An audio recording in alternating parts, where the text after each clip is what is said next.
আদালত 4টি অবজারভেশন দিয়েছেন।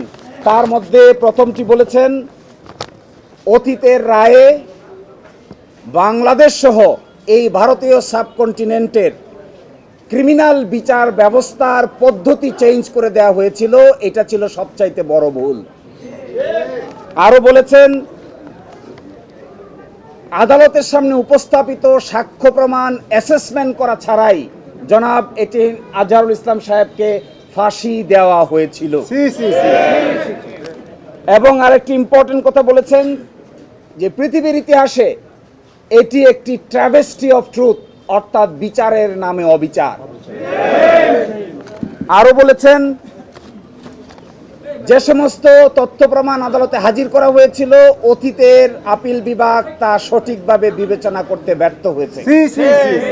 ফলশ্রুতিতে আজকে জনাব এটিএম আজহারুল ইসলাম সাহেবকে বেকসুর খালাস প্রদান করেছেন।